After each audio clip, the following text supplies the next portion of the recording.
Good morning, everyone, and welcome to the first installment of the Iona Athletics Spotlight interview. This is your host, Ian Sachs here, and every week at 11:30 on a Friday, I am going to be joined by someone from the Iona College Athletics Department. It could be a coach, it could be a player, it could be an athletics administrator. And this week, I am very pleased to introduce to you my first guest on the show ever, cross country and track and field head coach Ricardo Santos. Hi everyone, thanks Ian, thanks for having me here. Ricardo, it's my pleasure to have you on today, Coach. And he's a busy man, everyone. He's got cross country in the fall, and then indoor track and field in the winter, and then outdoor track and field in the spring. Coach, how do you do it managing 6 teams? Well, I have 2 great assistant coaches, and it's tough work, but it's got to get done, and we just put the head down and get to our business. Excellent. So, since it's the fall, we're going to really focus today on cross country. You guys had your first race last weekend. It was Marist. But before we get, more into that, let's talk about the season as a whole. Coach, what do you look for from your teams this season as they continue their historic streak of MAC championship runs? The men's team have won 23 straight and the women 9 straight. Coach, what's the keys to your success? Well, the key really is, the tradition of the program, and that's everyone buys into our philosophy. We've been doing it for a long time, and when you have the success that we've had, it's easy for kids to come in and look at that and say, hey, they're doing it the right way, and really buy into what we're doing. But yeah, it's been a great run, especially on the MAC level with the men's streak and the women's streak, both the longest current Division I streaks in the nation, and we're looking to continue those this year. It'll be tough. We have a lot of great competitors in the MAC, and we can't be complacent, and got to go out there and just compete on the day and run as best we can, but I think we have a good shot of extending those. And Coach, what does it mean for Iona College to, lowly Iona College in New Rochelle to have a longer streak than so many of the other top teams in the nation, the big universities? Little Iona College is holding its own against these top level programs. Yeah, I mean, as an alum myself, and being part of that streak on the men's side, obviously, it's great. Our alumni really support us really well. We have one of the best alumni in the country, and without them, we couldn't do it. And obviously, the support of the administration here at Iona. But yeah, it's a great thing to have in throughout the nation, and obviously, it helps us in recruiting high-level athletes here, and continuing to build on our national presence as well. And speaking of the national presence, on the men's side, you guys have been in the top 10 in the nation in 11 of the last 12 years. Last year, I believe, coming in 6th place. What's the experience like for you guys to go to nationals and, compete with the best in the nation? I mean, that experience is just great. It really, a lot of times there's no words to describe it. The guys and the girls that have gone there, they come back with so much experience and so many memories of everything that goes into the national meet. Everyone looks at it and says, well, you guys ran great, but they don't. What isn't seen is, all the little things that go into not only preparing for that race, but also the journey and the fun that the kids have when they're there, and the friendships that they make on the team that are going to be everlasting. And that as a coach is also as rewarding. You talk about being in the top 10, 11 out of the last 12 years. That's a great, obviously we had a hiccup in 2012, but yeah, last year finishing 6th was great on the men's side. We weren't really picked to finish that high, but they went out there and they competed as best we can, and we were very close to winning a trophy, but just fell short of that goal. And now jumping over to the women's side, someone who did win a trophy, Kate Avery. She finished in 3rd in nationals, and really she was only a sophomore last year. She really took off that year. What can you say about Kate and the level that she's been running at recently? I mean, one word is tremendous. She's a tremendous athlete, a tremendous competitor. She went out there and really gave it her best right from the gun. And she fell 5 seconds short of winning the national title, but she finished third as a sophomore, which is a great feat. She's a tremendous competitor, like I said before. Really works hard, really makes the sacrifices to really get to the place where she can really test herself to be the best that she can be.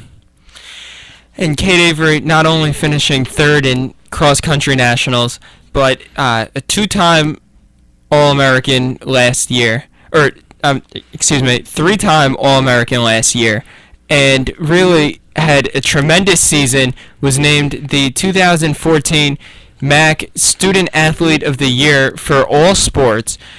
Coach, what does she do that makes her compete at such a high level, both in the classroom and running?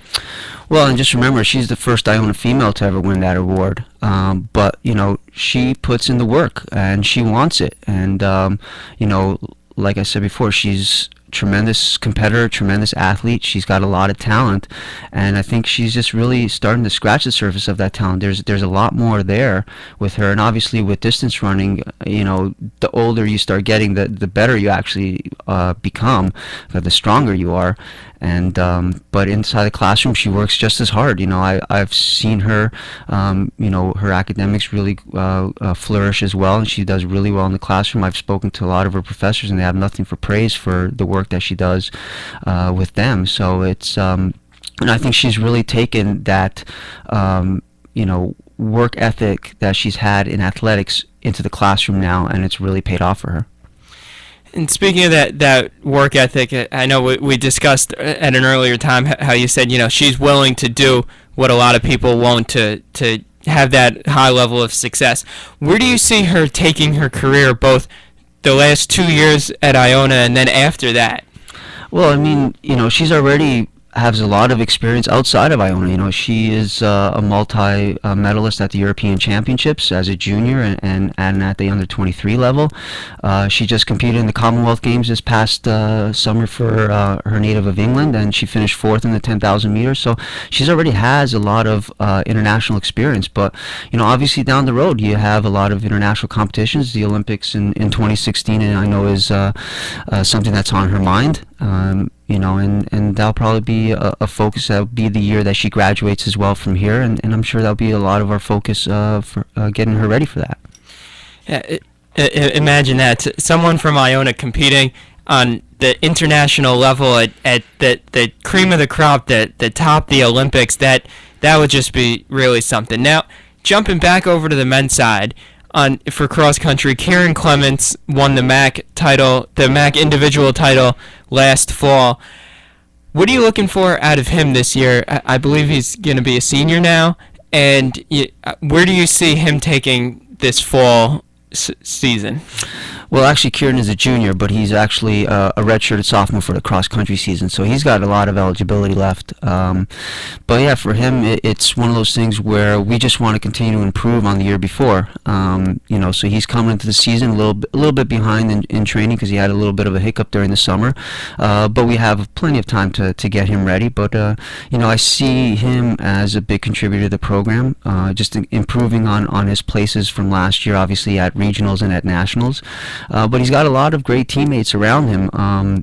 Seniors Jake Byrne and Andrew Kowalski have a lot of experience, and I think they're training really well right now and ready to make that jump. Redshirted juniors Otis Subriaku and Michael Dowd are also training really well, and those four, Otis, Mike, Andrew, and Jake, all came in together, and they've really flourished together, and I think this fall we're really going to see those four really contribute a lot to the program and to what we want to get done this year.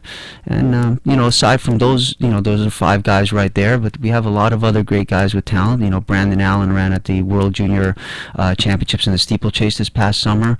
And we have some other great guys, Chart Miller and Nick Lockman and a lot of other guys that can really make an impact on this program this year. You mentioned Nick Lockman, and he won the Marist Invitational last weekend and was the MAC Runner of the Week. Where do you see him coming in, and how do you feel about his strong start to the season? Yeah, I mean, I think that was Nick's first cross-country win, an individual win, and it's great. You know, he's a fifth-year senior, and he's worked tremendously hard over the last 2 summers. I know last fall wasn't a great season for him. Things just didn't go his way, but I think he's in a great mindset right now to really finish off his cross-country career at Iona on a positive note, and I think he could be someone that will be there challenging for one of the top 7 or 8 spots on the team. And also at Marist, you also had the second and third place finishers.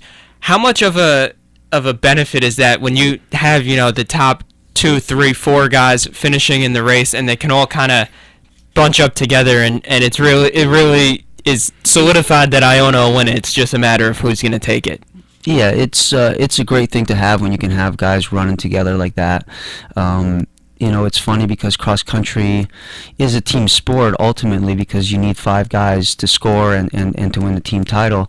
But it's also such an individual event where you want the guys individually to run the best that they can, because obviously that will lend to a lower team score, and obviously the lowest team score wins. But when you can be in a race around your teammates and they can help you out, when you're going through a rough patch in a race, that's a tremendous thing. And I think that's one thing that we have. We have a great pack of guys that can race together, and I think that's going to really work in our favor this year. And now jumping over to the women's side, you didn't have the top finishers, but your top finisher there was Marlene DeLysis, who came in 6th. And there you also had another pack, 6, 7, 8. Talk, about, even if they're not at the top, just, again, why it's so important to have the team collectively run and see that they're surrounded by their teammates. Yeah, I mean, Marlene did a great job on Saturday. We mainly ran a lot of the freshman girls. I think out of the 7 girls we ran, 5 were freshmen. Marlene's a senior, and Zoe's a sophomore. But I think in that circumstance, in that situation with that race, Marlene did a great job, because a lot of those freshmen were nervous. It's their first college race, and having them, being able for them to run with a senior, kind of just following along, and they don't have to do a lot of thinking in that race. All they have to do is say, all I got to do is stick with Marlene, and she did a great job on that day. And I think it was a good way to get those freshmen's feet wet, because we also had 10th place there, and then a little further back we had Danica Jansen with Zoe and Kara McKenna, and Zoe did a great job with those girls in helping them along. But it was Marlene did a great job there. It was more of the freshmen kind of learning the ropes, and Marlene did a great job in helping them along. And now, from this early season test, what have you been able to see from the new players and the freshmen in particular?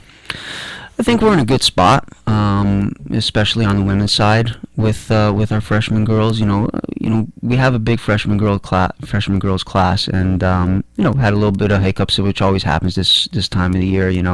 Get a little, a couple of rolled ankles at a training camp up in the mountains, and then you get back and they're in the dorms, and kind of illnesses kind of start going around. So we have the sniffles here and there, but for right now, I think we're in a good spot, and. I've seen a lot of good things from these girls. They're hardworking girls, this freshman class, and the older girls as well. They're kind of learning already from the older group of girls that they'll be taking the torch from in the next couple of years. And it's good to see that they're already biting into things and really latching on and really learning so quickly.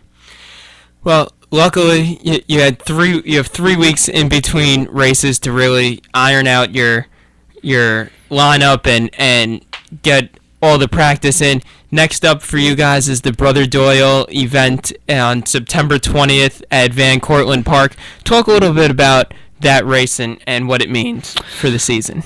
Yeah, the Brother Doyle meet is our home. Is technically our home meet. We run the meet, and it's in its 20th year now, and it's been a very successful race that we've had. There's been some years where, we'll have some of the younger kids run that as we get the older guys or older girls ready for races in a week or 2 weeks after that. And I think that we're going to probably be in that spot again this year.